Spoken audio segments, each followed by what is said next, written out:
Ben, for the kind introduction, and thank you all for being here today. What I'd like to take you here is through a really eye-opening experience. That's what it was for me. I started my career being inspired by great footballers and being inspired by science. And I decided to go into the area of biomechanics and study motion. About 20 years ago, I was recruited by Nike to lead or to head research in the area of football. This is where I was working. This is what I was doing. And perhaps one of the greatest experiences that I had was the opportunity to give players, young players, academy players, what I did not have as a player, as a young, developing, never developed to any kind of a player, but as a young, inspired athlete. What we did as a group, we were able to develop an app that was called Master Control with the best coaches in the world, that every young athlete, young player could learn how they train in Barcelona, how they train in the Brazil national team. The players that were introduced and that were demonstrating those training programs were 17-year-old Sergio Roberto, 17-year-old Felipe Coutinho, and others. But what we were hearing more and more is that the game is becoming faster and faster. And now we even have the statistics to tell that. This is the number of actions or the number of passes per game for the top 10 passing teams in the EPL over the last 10 years. And what we see, there is a 25% increase in the number of actions per team per game, which means the time you have to make a decision is smaller, got significantly smaller. What can we do about it? The area that I'd like to present to you is the fifth element, or the cognitive area that starts from game vision. How well or how fast can you see, how quickly do you think, and how fast do you react?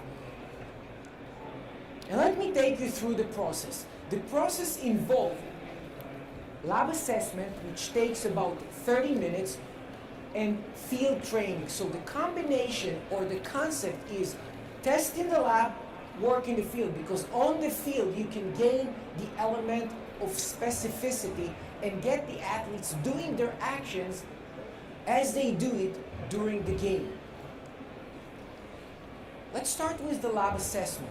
What we assess in the lab are 10 different visual skills, and those skills are skills that players can develop. It used to be, and we hear it from less modern coaches, well, game intelligence and game vision is something that you're either born with or not. Not true. Well, partially true. You are born with it or not, but you can also develop it. In the lab, we assess visual clarity. Actually, visual clarity is perhaps the only thing that clubs are assessing today. Then, contrast sensitivity, the ability to differentiate between contrasts. Depth perception, the ability to read distance. Near-far quickness, how quickly can your eyes focus from far targets to near targets. Peripheral vision, which is critical for football. Perception span, how many targets can you see when you raise your head? So Don was a footballer, a very good one. I was not.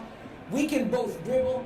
We can both have the exact same visual clarity, 6'6", but when he raises his head for a split second, he might see 8 targets. I might see only 2.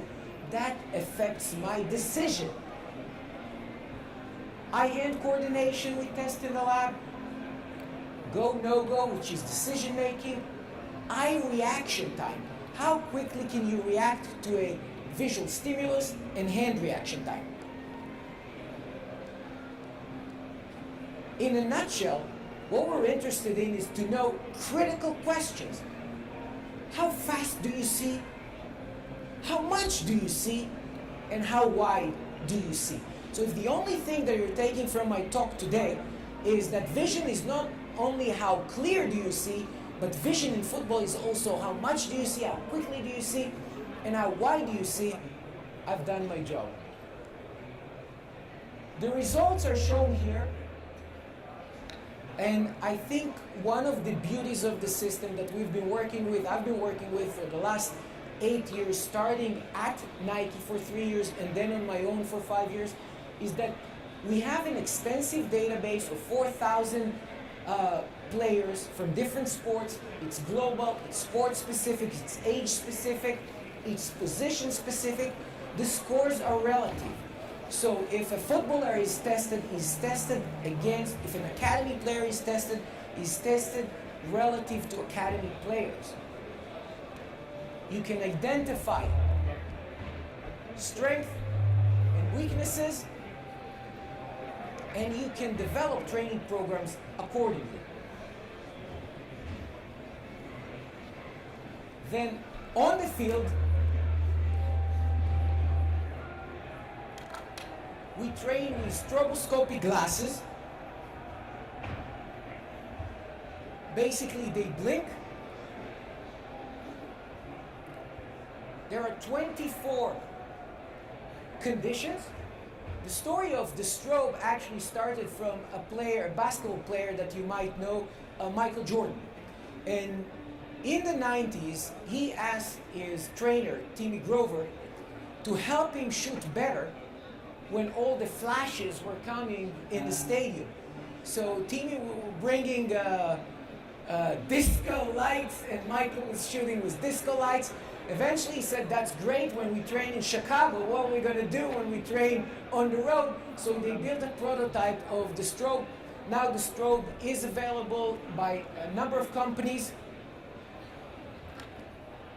And this is the tool that we can bring to the field to train eye reaction time, to train peripheral vision.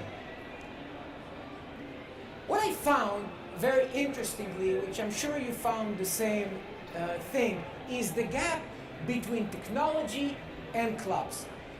So I spent my time over the last 5 years trying to bridge that gap. How can this technology be implemented? What are the correct training programs? What is the frequency? How do we use the analysis from the lab to help them train on the field? And how to help team staff to continue to carry those benefits when I'm not there.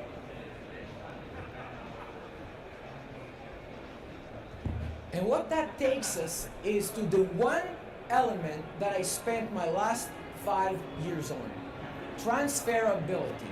How can we transfer technology from theory to practice? So let's ask real questions about transferability. The first question is, can lab scores predict skills performance? In this case, we have two graphs in martial arts. When athletes came to the lab, got tested, then went to their areas, conducted a skill that is very critical for martial arts. And what we see here, for example, that the better their eye reaction time was, the faster they completed the task. So we've seen a correlation between lab scores and skill scores. Second, can lab results predict game performance? Oh, sorry. If there is a correlation between skills and lab scores, that helps, especially in academy players. That has great implications for the selection of talent, not only based on their physical performance and their physical build. The second is, can lab scores predict game performance? This is a study by Poltavsky and Biberdorf that demonstrated a correlation between decision-making scores in the lab, the go-no-go test, and conversion of chances during the game in collegiate ice hockey. So there is a correlation there. The next question is, can we improve visual skills? If I ask you, can coaches or trainers develop speed, agility, power, endurance? You'd say, of course. But can we develop eye reaction time, peripheral vision, anticipation? Let me show you how. Can you play the video, please? Here are a series of drills of both academy players and top 10 tennis players.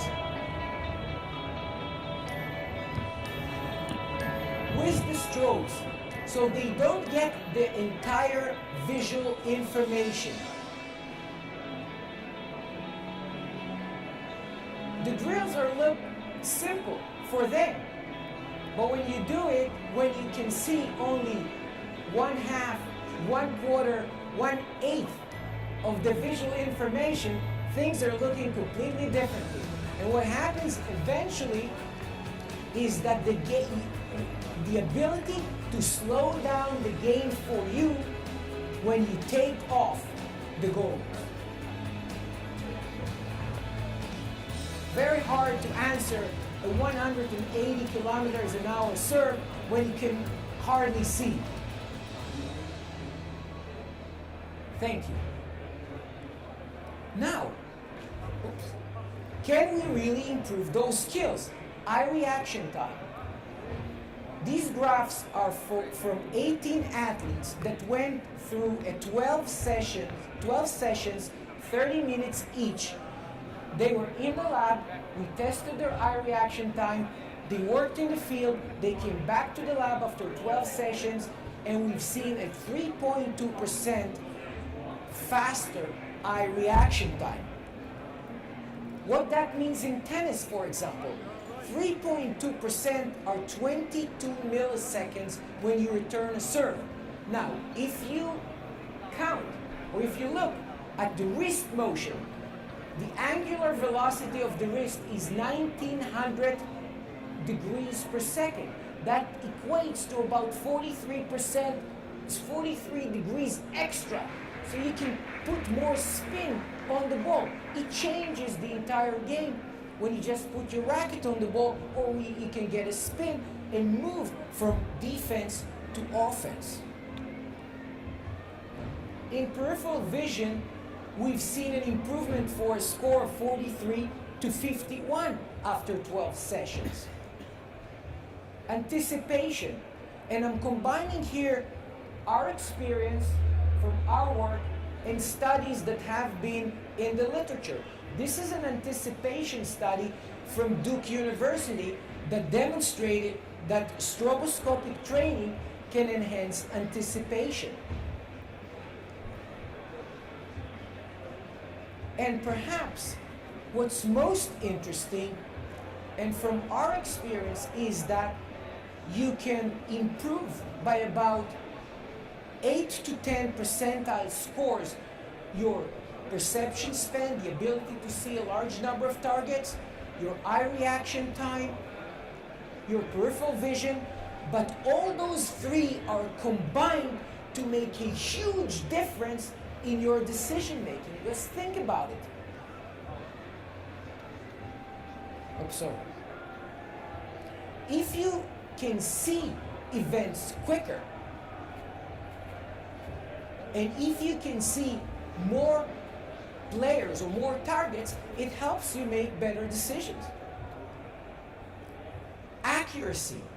Again, it's a study from the literature that demonstrated that hockey players, hockey is a very fast game, ice hockey, were able to improve their accuracy tasks by 18%. I've seen in shooting an improvement of 20%. There is a study in baseball that demonstrated an accuracy improvement by 14%. I think it all comes together to somewhere between 15 and 20%. What I think is happening is the following. You develop your eye reaction time, your peripheral vision, your eye-foot coordination. It helps you anticipate better for events on the field. When you anticipate better, you can actually put your body in a better posture. And when you are in a better posture, obviously your accuracy improves. That's the process that actually happens. I want to share with you 4 case studies. This is a top 10 tennis player that came to our lab at the end of 2015. He had a great serve, he has a great serve, poor return game, and he was injured a lot. He hired a sports doc and myself to help him get with an injury prevention program and with game vision, with one common goal: to work on his return game. Because if you're a couple of percentage points better than your opponents, but you are 15 percentage points lesser than your opponent on the return, you cannot compensate for that in your service game. These are his scores at the end of 2016.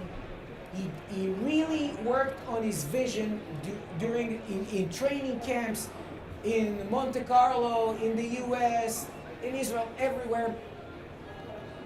And perhaps he improved in each and every aspect of his return game on the plus minus. Perhaps the most noticeable one was 26% more breakpoint opportunities compared to his second best year. He moved from top 15 to top 5. With the collective effort of the entire team, because the head coach was actually saying, we're going to work this year on your return game, physically, vision, health-wise. This is another top 10 player. He came and had one of the best profiles in the lab. But his actual return game winning percentage was lower than what you would expect from someone that's in the 90th and above percentile in eye-hand coordination and decision making. We filmed him with a fast speed camera at 1,000 frames per second. And what we've noticed is that sometimes he's closing his eyes when he's hitting the ball. So he has great vision profile, but he's closing his eyes. We trained him with the strobe. He also came to our facility, and I think this year he's opening his eyes more, because he could have been a great soccer player too. He's a Chelsea fan. He's built greatly, but he should have a return game, as I said to his coach. He can be the next Andre Agassi. He shouldn't be where he is right now with his return game. So he's opening his eyes more, and he's getting very good results. On the other hand, this is a 17-year-old player that when she came, she had one of the poorest vision profiles that I've ever seen. That's the light green. She's powerful, she's tall, she has great technique, but she's slow for every return ball, especially on the right-hand side. I asked her coach, what do you do? And he said, I'm yelling at her, especially when she's missing on the right-hand side. I asked him, do you know that she can hardly see with her right eye? He said, no, I didn't know, I'm sorry. We took her to an optometrist, we got her contacts, we trained her reaction, and what you see here in dark green is the improvement after 6 months of vision correction and training. In general, everything that you see on the right-hand side, you can attribute to the new contacts, because those are, on the right-hand side, those are measures that you measure from a distance. On the left-hand side, those are close-range events like eye-hand coordination, decision-making, eye reaction time. Those are due to training. She jumped 140 spots in a period of 3 months. But you know, this is really a very extreme case for a player that plays fast sports that can't see the ball, or can see the ball very poorly. And this is a case, this is a realistic case. This is where we're heading now. football academies. This is a 19-year-old academy player with decent scores that went through the program, and we can see exactly what I described earlier. Better eye reaction time, small improvement in eye reaction time, in peripheral vision, and big improvement in decision making. The gap between youth, between academies, and the top level game is widening because of the speed of the game. And we may lose young, talented athletes if we don't help them see clearer, decide faster, and react quicker, and get ready for the pace of the top level game. There are some global athletes, and that's actually an interesting story, because some global athletes like Steph Curry, Larry Fitzgerald have publicly endorsed this type of training. Others prefer to keep it for themselves, and that's okay.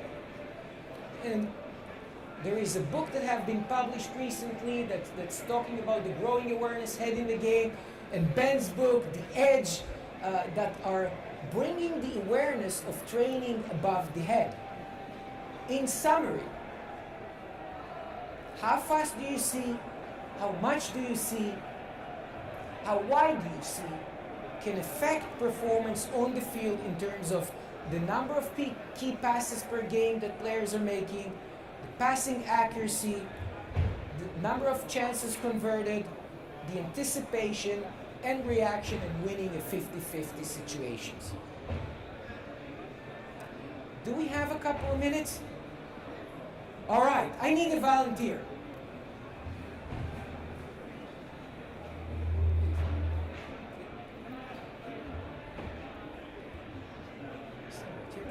What's your name? Yaniv. Yaniv, you have a task. I'm going to hold the ball here. Did you play football? A big. Stand in front of me. I'll hold that ball here. You're going to hold your hand about 10 to 15 centimeters above mine. I'll drop the ball, and you try to catch it in the air before it touches me. So, all right? 5 tries. 1. 2. It's close. 3.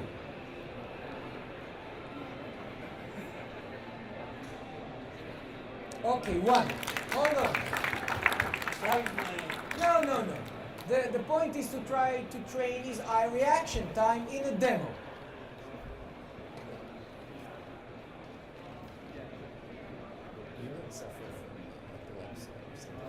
Okay. Put the glasses on. Take a look at the crowd. All right. Now I'm going to give you 10 trials. Just do me one favor. Don't run after the ball. Stay in place. I'll bring the ball, okay? 10 trials of training. Go for it, Yaniv. Very good. All right. It's getting better. But give me the 10. Yes.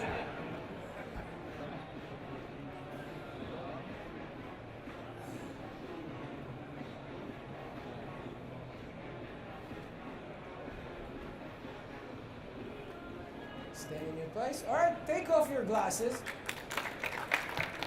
Now the question is, are we getting anywhere? 5 tries, okay? Like you did at the beginning, with eyes open. Come closer.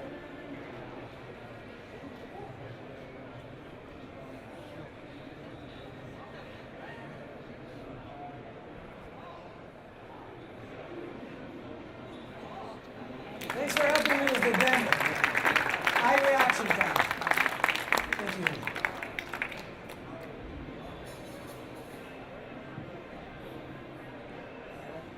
Thank you all for your listening and for your participation. I really appreciate it. Thank you, Ben.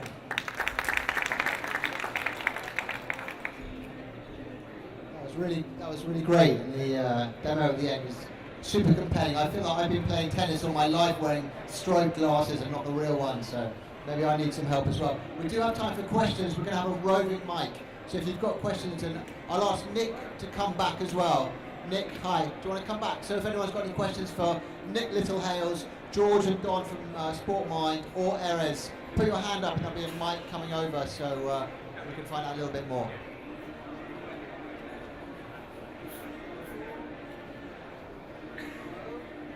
Yes.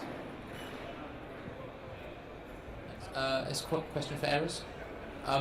How long, once someone's gone through the training process, how do you do any latency testing? So how long does the skill that we've just trained for, how long does that improved reaction time last for? Do you have to repeat the training, or is it a one-off, one-hit wonder?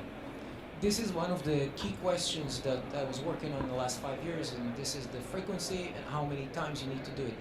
The idea and the most efficient way is to build your abilities during pre-season training, and then you need to practice only once or twice a week, about 20 minutes to maintain that.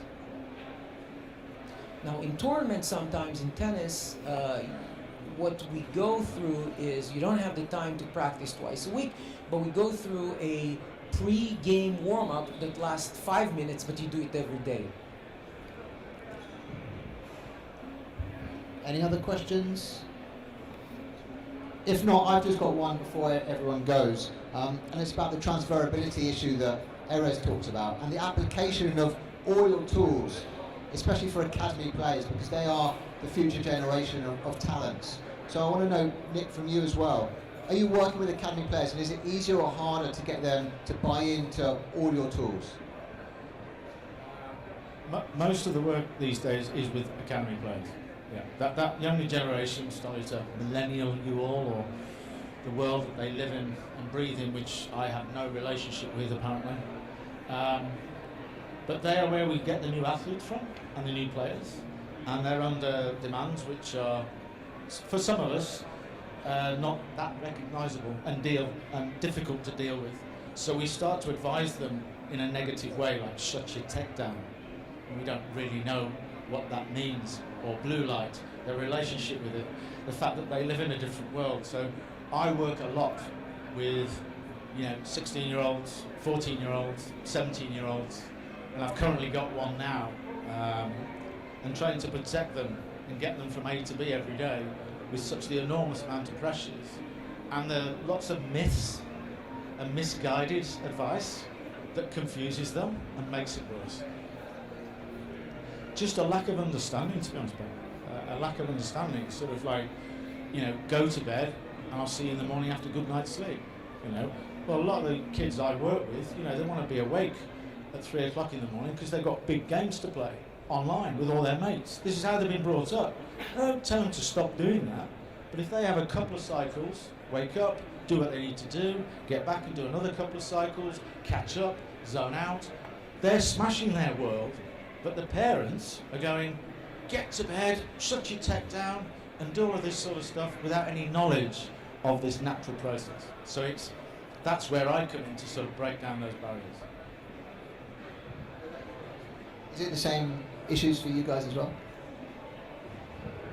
Well, as I said, we're brand new. This is our launch in the UK. This is SoccerX. So we haven't.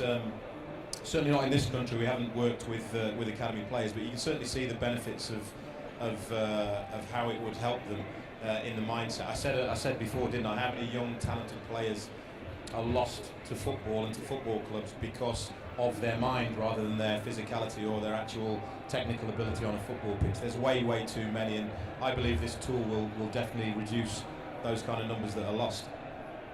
And I can add that in Slovakia, we are working just now with young and let's say the same age as you mentioned, because they saw it like a great support for these academy players, because today evening we can see the good generation from Slovakia players, but as the very clever people from association, they said, okay, but this is about support when they were 15, 16, 17. It's not about, this result is not about current support. Yeah, so as much as possible, we are trying to support them in this age as well. For Erez, I guess it's even more important to get them young, because if you're 28 and you're learning about your peripheral vision, it's almost too late. Yes, I think that I think that getting them young is first is the passion, and second is the ability to not lose talents, and third, I think that in today's professional game, coaches changes and changes in general are so frequent that if you want to do something from the bottom up and build and see the results, academies is the right place to do it. And I also think that I enjoyed seeing all those completing technologies getting together in the general awareness for training above the neck. Thank you. They are all complementary, so if you are working for clubs, I recommend all three expert practitioners, and your players, your athletes will get an edge.